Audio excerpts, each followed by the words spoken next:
Welcome to my channel سچی Urdu stories. میرا نام ماریہ ہے اور میں اسلام آباد سے تعلق رکھتی ہوں۔ یہ ان دنوں کی بات ہے جب میں 10ویں جماعت میں پڑھتی تھی اور میری عمر تقریباً 18 برس تھی۔ میرے ابا اسکول میں ٹیچر تھے۔ ان کی ایک ہی بہن تھی، یعنی میری ایک ہی پھپھو تھی۔ میری پھپھو کی شادی بہت زیادہ غریب گھرانے میں ہوئی تھی، اس لیے میرے ابا ہی میری پھپھو کا خیال رکھا کرتے تھے اور اکثر اوقات پھپھو ہمارے گھر میں ہی رہا کرتی تھیں۔ میری پھپھو کا ایک ہی بیٹا تھا جو میرا ہم عمر تھا۔ میری اور میری پھپھو کے بیٹے کی کافی بنتی تھی۔ پھپھو بھی مجھ سے بہت زیادہ پیار کرتی تھیں اور جب بھی میرے گھر آتیں میرے لیے خوب تحفے لے کر آتی تھیں۔ میری پھپھو کے بیٹے کا نام علی تھا۔ علی بھی میری طرف بہت زیادہ اٹریکٹ ہو رہا تھا۔ علی کی عمر اتنی زیادہ نہیں تھی، لیکن وہ باتیں بڑوں والی کیا کرتا تھا۔ اس کی ہر بات سے ایسا لگتا تھا جیسے وہ مجھے استعمال کرنا چاہتا ہو۔ اس کی اکثر باتیں مجھے بالکل سمجھ نہیں آتی تھیں، لیکن میں بہت زیادہ پریشان تھی کہ آخر وہ کہنا کیا چاہتا ہے۔ میں اسے بچہ سمجھتی تھی، لیکن شاید وہ تو کچھ اور ہی سوچ رہا تھا۔ وہ میرے بارے میں طرح طرح کی باتیں سوچتا تھا، لیکن میں ایسا کچھ نہیں چاہتی تھی۔ اب تو میری پھپھو اور اس کا بیٹا مسلسل ہمارے گھر میں ہی قیام پذیر ہو گئے تھے، کیونکہ گرمیوں کی چھٹیاں ہو چکی تھیں۔ پھوپھو ہمارے گھر رہنے کے لیے آئی ہوئی تھیں۔ جیسے جیسے دن گزرتے جا رہے تھے، علی میرے ساتھ بہت زیادہ اٹیچ ہو گیا تھا۔ اب وہ ہر وقت میرے کمرے میں ہی رہنے لگا تھا۔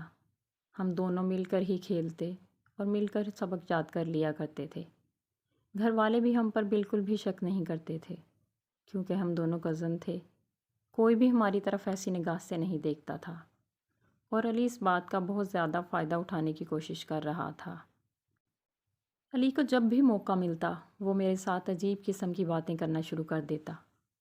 پہلے تو میں علی کی باتوں پر غصہ کیا کرتی تھی، لیکن جیسے جیسے دن گزرتے جا رہے تھے، پتہ نہیں کیوں مجھے بھی علی کی باتیں اچھی لگنے لگی تھیں۔ میرا خود دل چاہتا تھا کہ علی مجھ سے ایسی باتیں کرے۔ ایسی باتیں کرنے سے مجھے بہت زیادہ سکون ملنے لگا تھا۔ علی کے ساتھ ساتھ میں بھی برائی کی طرف راغب ہو رہی تھی، لیکن مجھے اس بات پر یقین تھا کہ علی کبھی بھی مجھے کسی کے سامنے رسوا نہیں ہونے دے گا۔ دن جیسے ہی گزرتے رہے، پھر ایک روز علی مجھ سے کہنے لگا کہ میں تم سے تعلق بنانا چاہتا ہوں۔ میں علی کی کچھ باتیں سمجھ نہیں پا رہی تھی۔ میں نے علی سے کہا کہ کیسا تعلق بنانا چاہتے ہو؟ ہم تو پہلے ہی کزن ہیں۔ علی مجھ سے کہنے لگا، نہیں، میں اس تعلق کی بات نہیں کر رہا۔ میں بھی بچی نہیں تھی، مجھے علی کی ساری باتیں اس روز سمجھ آ رہی تھیں۔ علی مجھ سے 2 سال چھوٹا تھا، لیکن اس کی باتیں بڑوں والی تھیں۔ جیسے جیسے دن گزرتے جا رہے تھے، میرے حسن کو بھی 4 چاند لگ رہے تھے۔ میں پہلے سے بہت زیادہ خوبصورت لگ رہی تھی۔ علی بھی میری خوبصورتی پر فدا ہو رہا تھا۔ وہ ہر وقت مجھے حاصل کرنے کی ضد میں لگا رہتا تھا۔ جب بھی علی مجھے دیکھتا، وہ مجھے دیکھتا ہی رہ جاتا۔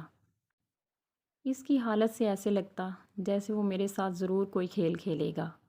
وہ میری طرف بہت عجیب نظروں سے دیکھتا تھا۔ علی کا ایسے دیکھنا مجھے بہت زیادہ خوف زدہ کر رہا تھا۔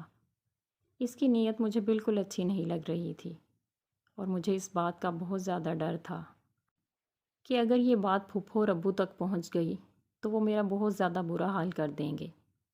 ویسے بھی علی مجھ سے 2 سال چھوٹا تھا، اور میرا یہ فرض بنتا تھا کہ میں اسے سمجھاؤں کہ یہ کام ٹھیک نہیں ہے۔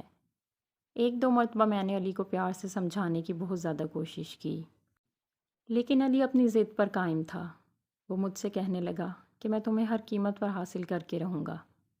پہل تو مجھے ایسے لگا جیسے علی مجھ سے محبت کرتا ہے، لیکن وہ محبت نہیں، مجھ سے کچھ اور ہی چاہتا تھا، اور یہ بات مجھے اچھی طرح سمجھ آ چکی تھی، کیونکہ محبت کرنے والے ایسے بالکل بھی نہیں ہوتے۔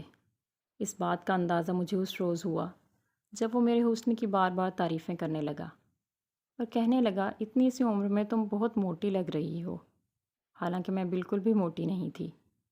علی کی یہ بات بھی مجھے اچھی طرح سے سمجھ آ گئی تھی کہ وہ مجھ سے کیا کہنا چاہتا ہے۔ میرے لاکھ منع کرنے کے باوجود علی اپنی ضد پر قائم تھا۔ وہ صرف موقع کی تلاش میں تھا۔ پھر ایک روز ایسے ہی ہوا کہ میرے ابو اور میری پھوپھو بازار چلے گئے۔ ہم دونوں گھر میں اکیلے تھے۔ علی کو جب یہ بات پتہ چلی تو وہ میرے کمرے میں آ گیا۔ اس وقت میں بیڈ پر بیٹھی کتابیں پڑھ رہی تھی۔ علی میرے کمرے میں آیا اور مجھ سے کہنے لگا، آؤ آج ہم مل کر کچھ دیکھتے ہیں۔ وہ اپنا لیپ ٹاپ بھی اپنے ساتھ لے کر آیا تھا۔ میں علی کی بات مان گئی اور ہم دونوں ایک مووی دیکھنے لگے۔ علی میرے بالکل ساتھ ہی بیٹھا ہوا تھا۔ اس کی نظر مووی پر کم اور مجھ پر زیادہ تھی۔ لیپ ٹاپ کی طرف وہ کم اور میری طرف زیادہ دیکھ رہا تھا۔ وہ میری طرف دیکھ کر بہت ہنس رہا تھا۔ پھر اچانک علی نے لیپ ٹاپ بند کر دیا اور مجھ سے کہنے لگا، کیا تم میرا ساتھ دو گی؟ میں نے علی سے پوچھا کہ تم کس ساتھ کی بات کر رہے ہو؟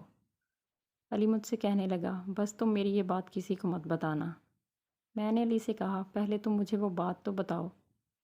علی مجھ سے کہنے لگا، تمہیں خود پتہ چل جائے گا، بس تم وعدہ کرو کہ تم یہ بات کسی کو نہیں بتاؤ گی۔ اس روز میں نے حامی بھر لی کہ ٹھیک ہے، میں یہ بات کسی کو نہیں بتاؤں گی۔ علی نے میرا ہاتھ پکڑا اور میرے حسن کی تعریفیں پھر سے شروع کر دیں۔ پھر علی مجھ سے کہنے لگا، میں تمہاری چڑیا دیکھنا چاہتا ہوں۔ میں نے علی کو جب کہا کہ میرے پاس تو کوئی چڑیا نہیں ہے تو وہ میری طرف دیکھ کر ہنسنے لگا۔ پھر علی مجھ سے کہنے لگا کہ تم اپنی چڑیا کچھ دیر کے لیے میرے حوالے کر سکتی ہو۔ میں نے علی سے کہا کہ مجھے تمہاری کوئی بات سمجھ نہیں آ رہی، میرے پاس ایسی کوئی چڑیا نہیں ہے جو میں تمہیں دے سکوں۔ اس کے بعد جو کچھ علی نے کہا وہ سن کر تو میرے پیروں تلے سے زمین ہی نکل گئی۔ میں سوچ بھی نہیں سکتی تھی کہ علی مجھ سے ایسی بات کرے گا۔ اس روز پھر علی نے جو کچھ کیا جو میں کبھی سوچ بھی نہیں سکتی تھی، میرے وہم و گمان میں بھی نہیں تھا۔ وہ اتنی اچھی طرح سب کچھ کر رہا تھا کہ مجھے ایسے لگ رہا تھا جیسے وہ پہلے بھی سب کچھ کر چکا ہو۔ وہ یہ کام بہت اچھے طریقے سے سر انجام دے رہا تھا، لیکن مجھے ہر وقت یہی ڈر لگا ہوا تھا کہ کہیں پھپھو اور ابو واپس گھر نہ آ جائیں۔ میں بہت زیادہ خوف زدہ ہو رہی تھی۔ حالانکہ ابھی علی کی عمر تقریباً 14 سال تھی، لیکن پھر بھی اسے کوئی ڈر نہیں تھا۔ علی نے مجھے بھی ان باتوں میں لگا لیا تھا۔ اب میرا بھی ہر روز ایسا ہی من کرتا کہ میں علی کے ساتھ یہی سب کچھ کرتی رہوں۔ اب میرا خود دل کرتا تھا کہ میں اپنی چڑیا علی کے حوالے کر دوں۔ علی بھی میری چڑیا کے ساتھ بہت زیادہ کھیلتا تھا۔ علی کا طوطا بھی کچھ زیادہ بڑا نہیں تھا، اس لیے مجھے کچھ فرق نہیں پڑتا تھا۔ میں اور علی ایک دوسرے کے ساتھ بہت زیادہ کھیلتے تھے۔ علی بھی سمجھداری کے ساتھ سارے کام سر انجام دیتا تھا۔ مجھے اطمینان تھا کہ علی یہ بات کسی تک نہیں پہنچنے دے گا۔ اب جب کبھی علی کا دل کرتا وہ میری چڑیا لینے کے لیے میرے کمرے میں آ جاتا تھا، اور میں بھی علی کو بالکل منع نہیں کرتی تھی، کیونکہ علی کے ساتھ ساتھ میں بھی بہت زیادہ خوش ہو جایا کرتی تھی۔ اگر آپ کو ویڈیو پسند آئی ہو تو ویڈیو کو لائک ضرور کریں۔ اللہ حافظ۔